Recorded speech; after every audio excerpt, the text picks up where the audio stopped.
The winner for Best Actress is Miss Maris Racal.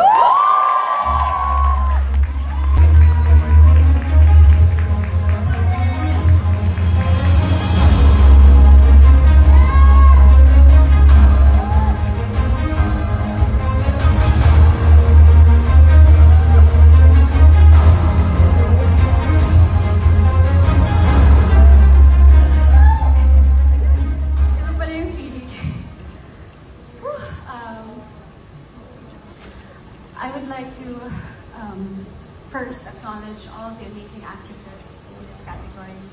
Miss Maylene Dizon, Charo Santos, Cristel Go, so precious, Barbie Forteza, Charo Santos, at Ate Angelica Panganiban.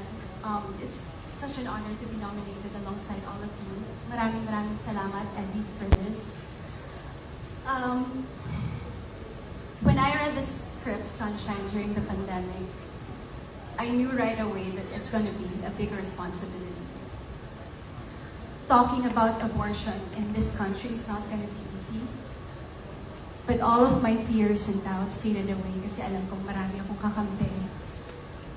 At marami akong kasama sa pagkwento ng storyang ito.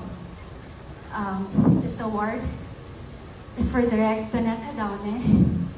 Thank you so much for creating this really beautiful story, for inspiring so many Filipinas, young women, and for believing in me that I could be sunshine.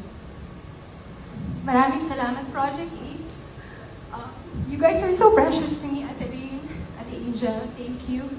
Thank you sa cast and crew, my baby girl, Anika Ko. Thank you sa aking gymnastics coach, 1 year with you, Ms. Dana Savio, and my acting coach, Sir J. Cruz. Maraming salamat. Wala ako dito kung wala kayong lahat. Sunshine is a girl who had so much promise, who had big dreams, who had such a bright future ahead of her.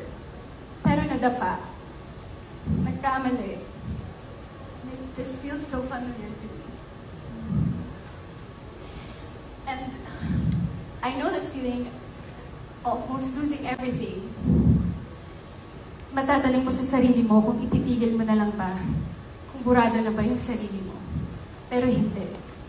Sa storya ni Sunshine, pinili niya mabuhay ang mga pangarap niya. This award is for all of the sunshine in this world. Sa lahat ng mga kababaihan at sa karapatan nating piliin ang mga sarili nating katawan. Sa lahat ng mga nandapa, bangon lang. Kung maingay man, drown out the noise and remember who you are. Thank you so much.